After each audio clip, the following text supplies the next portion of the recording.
Sua vida foi curta. 29 anos, 5 meses e 19 dias. E apenas 8 desses anos como cristão. Apenas 4 como missionário. E mesmo assim, poucas vidas enviaram ondas tão distantes e amplas quanto a de David Brainerd.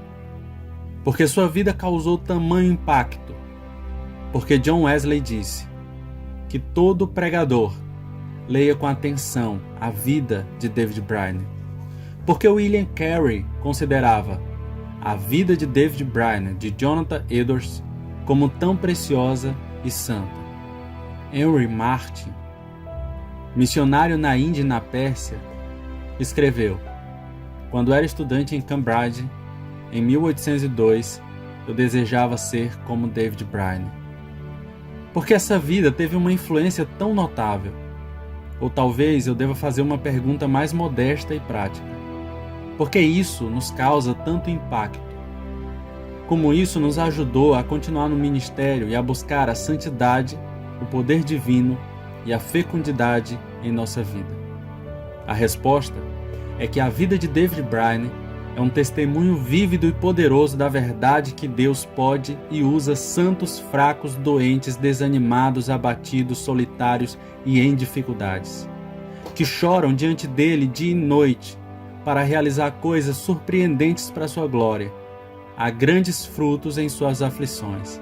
Para ilustrar isso, examinaremos primeiro as lutas de Brainerd, depois como ele respondeu a elas e, finalmente, como Deus o usou em todas as suas fraquezas.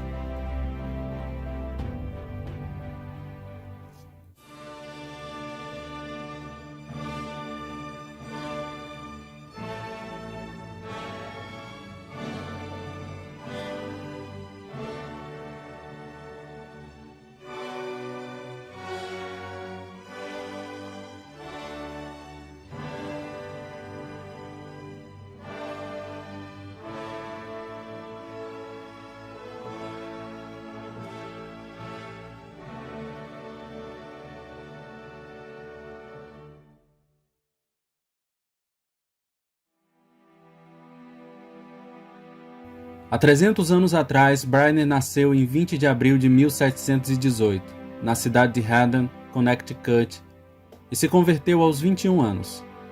Durante seu terceiro ano em Yale, onde esteve se preparando para o ministério pastoral, alguém ouviu o zeloso Brainerd dizer que um de seus tutores não tinha mais graça do que uma cadeira. O grande despertar já havia criado tensão entre os alunos despertados e os professores e funcionários aparentemente menos espirituais, de modo que Brainerd, apesar de ser o primeiro da sua classe, foi sumariamente expulso. Embora ele tenha tentado repetidamente nos anos seguintes corrigir as coisas, Yale nunca o readmitiu. Deus tinha outro plano para Brainerd. Em vez de 6 anos tranquilos num pastorado ou na sala de palestras, seguidos da morte e pouco impacto histórico para o reino de Cristo, Deus pretendia levá-lo ao deserto para que ele sofresse por causa dele e tivesse uma influência incalculável na história das missões. Brainerd lutou com uma doença constante. Ele teve que abandonar a faculdade por algumas semanas, porque havia começado a tossir sangue em 1740. Em maio de 1744, ele escreveu em um diário: cavalguei durante horas na chuva, através da floresta, embora me sentisse tão mal, pois continuava cuspindo sangue. De vez em quando ele escrevia algo como: mas quando a tarde chegou, minha dor aumentou excessivamente, de modo que fui obrigado a ir para a cama. Às vezes, quase abandonava o exercício da minha razão, devido à gravidade da dor. Mas em maio de 1740, meus caros irmãos, na casa de Jonathan Edwards, os médicos disseram que ele tinha uma tuberculose incurável e que não tinha muito tempo de vida. Edwards comenta que na semana anterior à morte de Brainerd, ele disse que era impossível conceber a agonia que ele sentia no peito e manifestou muita preocupação, pois não queria desonrar a Deus pela impaciência motivada por sua extrema agonia. Era tal essa agonia que chegou a dizer que se tivesse de aturá-la mais um momento sequer, ser-lhe impossível e insuportável. na noite anterior à sua morte, ele disse aos que o cercavam que ele tinha uma noção sobre morrer, diferente do que as pessoas imaginavam. David Brainerd lutou com uma depressão recorrente. Ele foi atormentado repetidamente, com os mais desesperados desânimos, e a maravilha é que ele sobreviveu e continuou. Ele costumava chamar sua depressão de um tipo de morte, era esse o nome que ele dava para ela. Há pelo menos 22 lugares no diário em que ele ansiava pela morte como uma libertação da sua miséria. Por exemplo, no domingo, dia 3 de fevereiro de 1745, ele escreveu: "Minha alma lembrou-se daquele absinto e do fel, quase posso dizer inferno, da sexta-feira passada, e eu tinha muito medo de ser obrigado novamente a beber aquele copo de tremor, que era inconcebível, mais amargo que a morte, e me fez desejar mais pela morte, indizivelmente mais, do que os tesouros escondidos." Somente em retrospecto, ele considerava a si mesmo um objeto adequado à compaixão de Jesus Cristo. Mas nas horas de escuridão, às vezes, ele podia sentir-se sem esperança, amor ou medo. Esse é o lado mais temível da depressão, já que as restrições naturais ao suicídio começam a desaparecer. Mas ao contrário de William Cowper, Brainerd foi poupado do impulso suicida. Seus desejos de morte foram todos restritos aos limites da verdade bíblica. O Senhor deu e o Senhor tirou. Ele desejava a morte muitas vezes, mas apenas que Deus o levasse. É simplesmente espantoso, meus irmãos, ver quantas vezes Brainerd insistiu com as necessidades práticas de seu trabalho diante dessas ondas de desânimo. Isso, sem dúvida, cativou muitos missionários que conheceram em primeira mão os tipos de dor que ele sofreu. Ele conta que teve de suportar a conversa profana de dois estranhos em uma noite de abril de 1743, e diz: eu desejava que algum querido cristão conhecesse minhas angústias. Um mês depois ele diz: a maior parte da conversa que ouço é na língua das terras altas da Escócia ou indígena. Não tenho companheiro cristão com quem possa me abraçar e compartilhar minhas tristezas espirituais, com quem possa obter um doce conselho e uma conversa sobre as coisas celestiais e me juntar à oração. Essa miséria o fazia, às vezes, recuar de partir para o outro empreendimento. Ele escreveu na terça-feira, 8 de maio de 1744. Às vezes, meu coração parecia prestes a afundar com as dificuldades do meu trabalho, visto que estava me embaralhando na floresta sem saber para onde. David Brainerd esteve sozinho em seu ministério até o fim.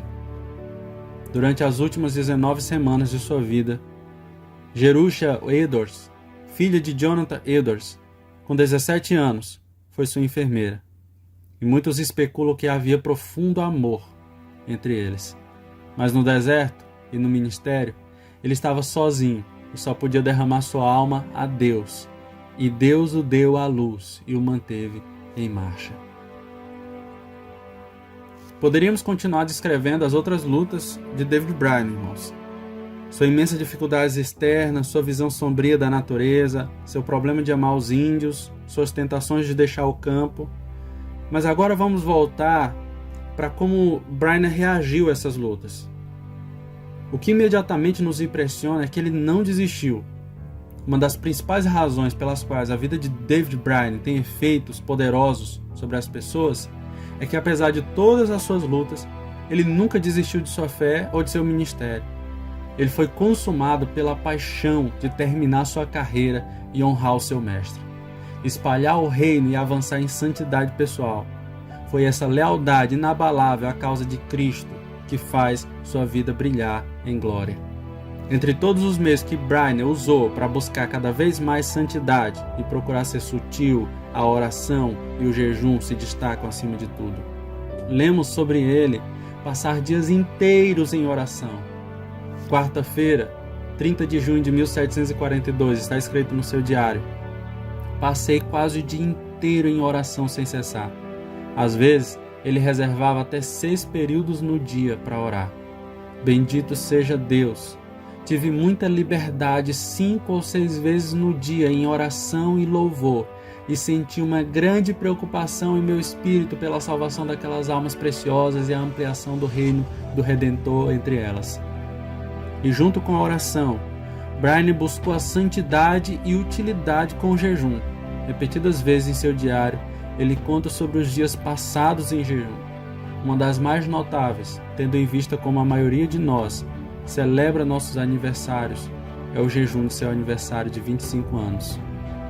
Quarta-feira, 20 de abril, ele diz: separei este dia para jejuar e orar, para prostrar minha alma diante de Deus, para a doação da graça divina, especialmente para que todas as minhas aflições espirituais e angústias interiores sejam santificadas em minha alma. Minha alma sentia dor ao pensar em minha esterilidade e mortalidade, que tenho vivido tão pouco para a glória de Deus eterno. Passei o dia sozinho na floresta e lá derramei minha queixa a Deus. Oh, que Deus me permita viver para a sua glória no futuro. Isso foi escrito no dia do seu aniversário. Como resultado do imenso impacto da devoção de Brian em sua vida, Jonathan Edwards escreveu nos 2 anos seguintes o livro A Vida de David Brian, que se você ainda não tem, eu indico a você que você compre esse livro, que você leia esse livro. Esse livro foi reimpresso com mais frequência do que qualquer outro livro de Edwards. E através de sua vida, o impacto de Brian na igreja tem sido incalculável.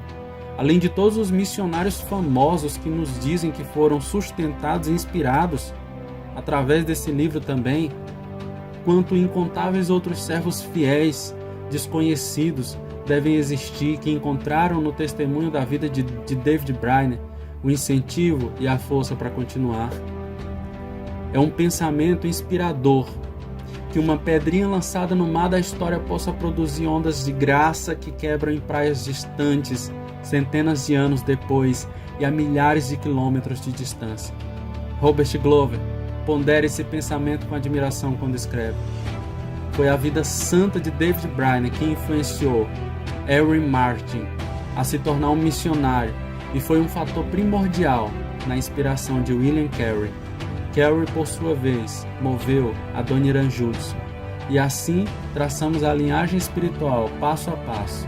Hus, Wycliffe, Frank, Zinzendorf, Wesley e Whitefield, Brian, Edwards, Carey, Judson e sempre em diante na verdadeira sucessão apostólica da graça e poder espirituais no ministério em todo o mundo. Mas o efeito mais duradouro e significativo no ministério de David Brian é o mesmo que o efeito mais duradouro e significativo no ministério de qualquer pastor, de qualquer cristão. Existem alguns índios, talvez vários centenas, que agora e para a eternidade devem sua vida eterna ao amor e ministério do querido David Brian. Quem pode descrever o valor de uma alma transferida do reino das trevas e do choro e ranger de dentes para o reino do querido Filho de Deus? Se vivermos 29 anos ou se vivermos 99 anos, nenhuma provação valeria a salvação de uma pessoa dos tormentos eternos do inferno para o gozo eterno da glória de Deus. Agradeço a Deus pela vida de David Brian em minha própria vida, a paixão pela oração e o banquete espiritual do jejum, a doçura da palavra de Deus, a perseverança incessante através das dificuldades, o foco implacável na glória de Deus e a absoluta dependência da graça, o descanso final na justiça de Cristo, a busca de pecadores que perecem, a santidade no sofrimento, a fixação da mente no que é eterno e o bom término, sem amaldiçoar a doença que o matou aos 29 anos. Com todas as suas fraquezas, desequilíbrios e pecados, amo a David Brian. Oh, que Deus nos conceda a graça perseverante para espalhar o amor por sua soberania em todas as coisas, como David Brian, para a alegria de todos os povos. A vida é preciosa demais para ser desperdiçada em coisas triviais. Conceda-nos, Senhor, a determinação inabalável de orar e viver com a urgência que David Brian. Oh, para que eu nunca me demore na minha jornada celestial.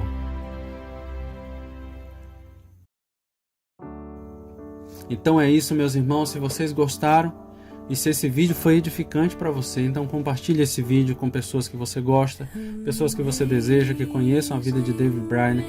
Curta o vídeo e que você possa também se inscrever no canal. Vamos ficar aqui e até a próxima. Valeu!